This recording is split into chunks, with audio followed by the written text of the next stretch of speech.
À Pan M360, nous sommes avec le directeur artistique et fondateur du festival Classica, le chanteur Marc Boucher. Bonjour Marc. Bonjour, Alain. Bon, nous sommes à une période fort intéressante du festival Classica qui s'est carrément implanté au fil des dernières années, qui est devenu un événement incontournable de la musique classique au Québec. Parmi les événements estivaux, on peut même dire que c'est le plus gros festival de la grande région de Montréal en termes de musique classique. C'est En, ce que ter- c'est.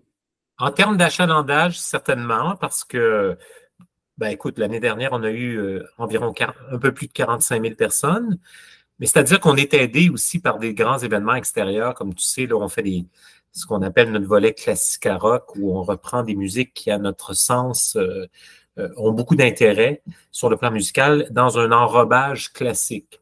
Alors ça nous aide beaucoup. Et puis, ben, effectivement, on s'implante un petit peu plus concrètement à Montréal avec le volet du Nouvel Opéra métropolitain. Exactement. Le Nouvel Opéra métropolitain qui est une créature inventée par Classica, qui a été engendrée par Classica. Et, Oui, oui, c'est ça, une division lyrique du festival, on va dire. oui. Et donc, ben, ce qui est intéressant aussi avec le festival Classica, c'est qu'il y a un équilibre intéressant entre accessibilité, culture populaire et culture de pointe. Vous êtes toujours un peu des funambules sur la ligne qui sépare les deux. Et en même temps, vous arrivez à réconcilier les deux d'une certaine façon. Ben, c'est une belle image que tu dis, funambule, parce que effectivement, c'est un équilibre délicat quand on veut respecter, parce que il y a aussi, dans tout ça, il y a aussi la question de s'incarner dans un écosystème de la musique qui englobe plus que la musique classique. Par exemple, le jazz ou même des musiques, on va dire, qui, moi, pourraient m'intéresser beaucoup. Tu sais, je suis allé entendre Jacob Collier, je suis allé entendre Dirty Loops. En fait, toute bonne musique euh, a sa place et pourrait avoir un traitement qu'on pourrait dire, tu vois, Collier, par exemple, a fait un spectacle avec le North Sea Jazz Festival. Alors, Collier a fait... Mais bref, tout ça pour dire que dans le fond, funambule, oui, parce que on ne veut pas prendre la place de personne, on veut pas... tu vois, on veut pas trop aller vers le jazz, par exemple, parce que 2 semaines après nous, il y a un des plus grands festivals de jazz en Amérique, sinon au monde. Donc, c'est toujours délicat, oui, d'essayer de naviguer dans tout ça et d'arriver à faire une connexion avec la musique classique. Et en fait, je pense que ça repose d'abord et avant tout sur la qualité du matériau musical qu'on va choisir. Oui. Et là-dessus, ben, écoute, j'ai pas besoin de te dire que les choix peuvent être assez nombreux, qu'on pense à Rush, qu'on pense à Genesis, il y a plein de Elton John, qu'on pense aussi aux Rolling Stones. On a fait un spectacle de musique de chant des Rolling Stones, c'était formidable. Et l'an prochain, pour ne rien scooper, on est dans le heavy metal, imagine-toi. Bref, funambule, oui, mais tout en essayant de s'incarner sans prendre la place de personne, parce que dans le fond, l'objectif, c'est de faire travailler le plus de monde possible et que chaque festival ou que chaque orchestre, finalement, ait une identité propre et puisse faire travailler les musiciens. Oui. L'identité de l'édition 2024 de Classica, quelle Ouais. serait-elle? Quels seront les grands axes? Parce que ça commence incessamment. Là. Écoute, peut-être tu as vu passer, mais on a fait une profonde réflexion sur tant l'identité visuelle que l'identité de marque du festival cette année avec l'équipe de Caserne. Et on est arrivé à un nouveau slogan qui est en fait, qui regroupe un peu, en fait, qui fait le lien avec ce dont on parle. C'est-à-dire que le Festival Classica, on s'est dit qu'on était finalement le classique sans limite. C'est-à-dire qu'on n'avait pas de limite d'époque, pas de limite de genre, pas de limite de formation, pas de limite de crossover, pardonne-moi le terme en anglais. Donc, on a fait une nouvelle identité de la marque du festival Classica. Et on va dire que cette année, c'est un peu la dernière année avec des thématiques qu'on avait. Tu sais, on donnait toujours 2 noms de compositeurs. vraiment résolument classique et un plutôt rock.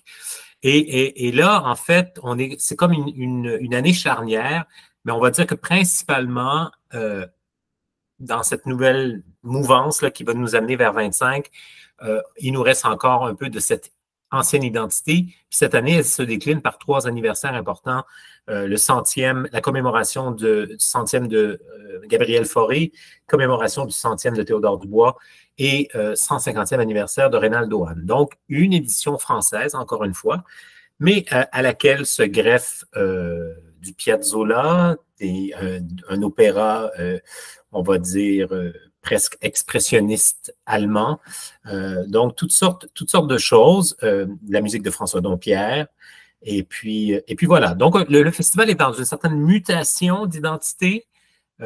Et l'année prochaine, ben, en fait, on se libère finalement d'un cadre pour essayer d'être encore plus précis justement dans cet exercice de funambulisme que l'on prétend faire.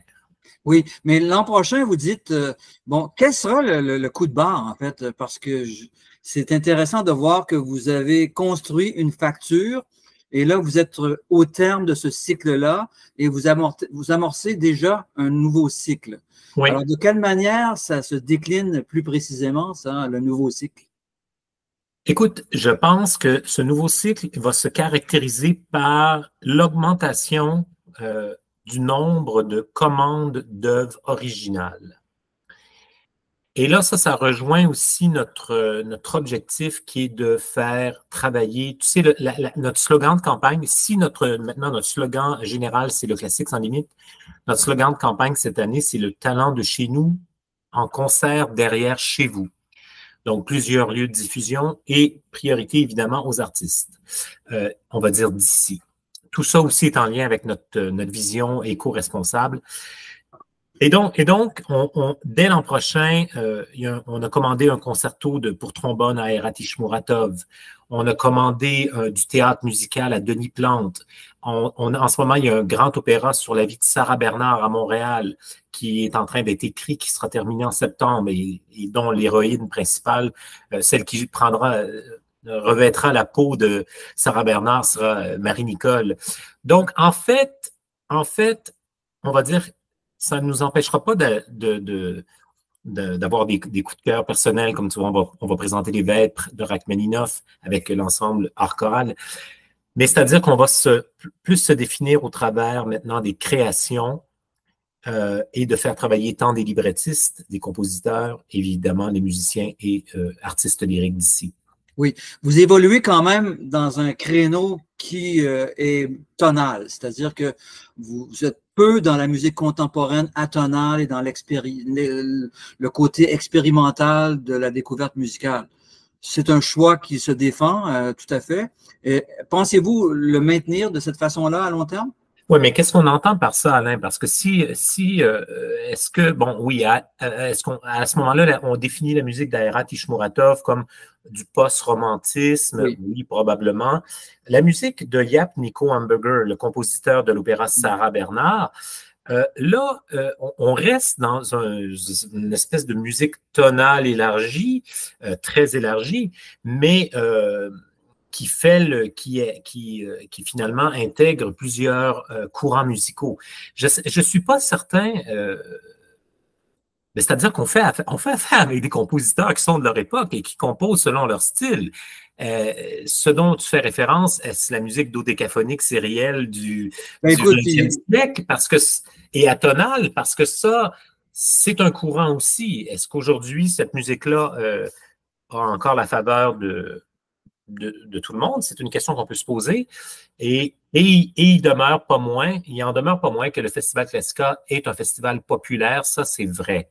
Ça, là-dessus, je ne renierai jamais cet angle de recherche, de présentation du festival, parce qu'on tend à, c'est un mot souvent galvaudé, mais à démocratiser, tout le monde le dit, mais on veut que le plus de gens possible soient mis en contact avec une musique classique. C'est pas un secret, puis c'est pas de négliger quoi que ce soit que de dire que la musique du 20e siècle parfois a été assez rébarbative à nos oreilles. Ce qui ne veut pas dire que je ne ferai pas de musique totalement, je ne sais pas moi, ben enfin, on n'exclut pas ce genre de piste. Et donc, cette année, donc, c'est la fin d'un cycle, mais en même temps, c'est quand même une fin importante à célébrer, c'est-à-dire que les gens vont être au rendez-vous, vous êtes quand même fidèle à ce que vous avez bâti au fil des ans, et Oui. donc on arrive à une sorte de summum qui précède un nouveau cycle. Oui, c'est ça, une sorte d'éclectisme en musique classique. Donc, d'où le slogan, le classique sans limite. Et puis,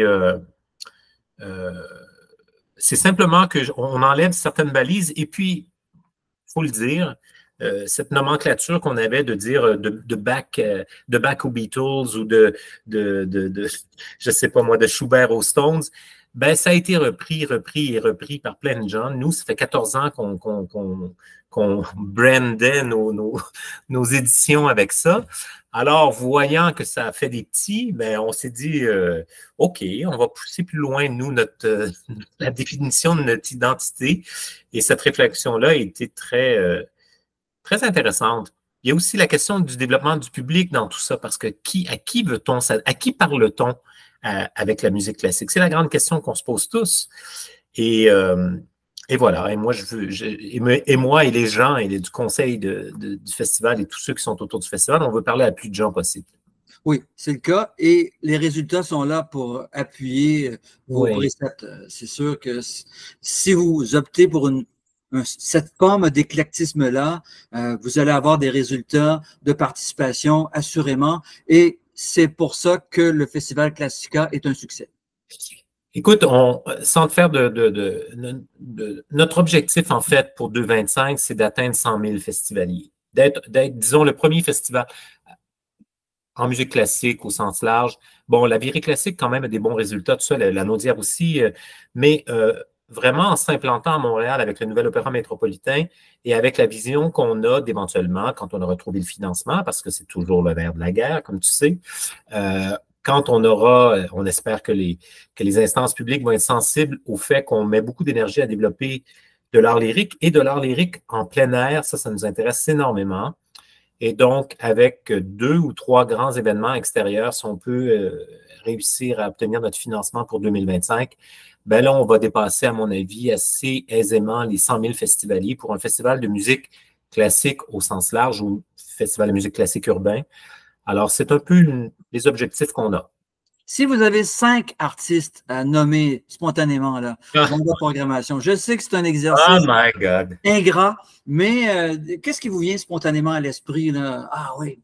Quand vous parlez à vos amis ou à des interlocuteurs du milieu, vous allez nommer des gens dès le début dans votre conversation. Quels sont-ils? D'abord, c'est une question tellement ingrate, cette question qu'on se fait poser, que j'ose même pas lui répondre. Puis je vais me donner une bonne excuse. Écoute, Alain, moi, je suis en 25. La programmation 25 est déjà presque terminée. Ah oui. Alors, c'est pas que j'ai oublié ceux qu'on a engagés en 24, mais on a notre soirée bénéfice demain soir.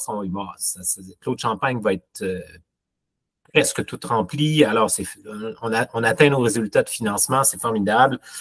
Et j'ai très hâte, finalement, comme on dit, de me payer la traite pour aller entendre ce qu'on a programmé. Mais non, je ne répondrai pas à cette question qui n'était pas le seul à me poser. Mais non, j'écoute, il y a trop. C'est bien, on défend tous les bébés. On défend tous les bébés de la famille. Il y a trop d'artistes. Ah, mais c'est correct. On peut s'essayer. Mais c'est normal que, enfin, lorsqu'on est directeur artistique, qu'on doive respecter et aussi ménager tout le monde, c'est-à-dire que tout le monde a sa place puisqu'ils sont là-dedans. Alors, on essaie d'éviter une hiérarchisation de la valeur de chacun. Écoute, ça va dans le sens de tout ce dont on parle depuis le début. Écoute, il n'y a pas chaque œuvre, chaque diffusion, chaque production, parce qu'on est diffuseur et producteur de l'édition, de toutes nos éditions. Écoute, je ne sais pas si c'est arrivé une fois ou deux, mais c'est très, très rare qu'on m'a forcé ou qu'on m'a imposé un concert. On a toujours choisi, et en totale liberté, et c'est ça le bonheur de la direction artistique. Bon, évidemment, la direction générale, il faut trouver les sous. Puis après ça, la direction artistique, on se fait plaisir. Alors, il n'y a pas chacun des concerts qui est programmé, dans le fond, c'est un coup de cœur. Et puis, c'est pour ça que c'est un peu embêtant d'en choisir un ou 5. Excellente réponse. On ne peut pas ne pas être d'accord avec ça. Alors donc, à votre place, je dirais la même chose.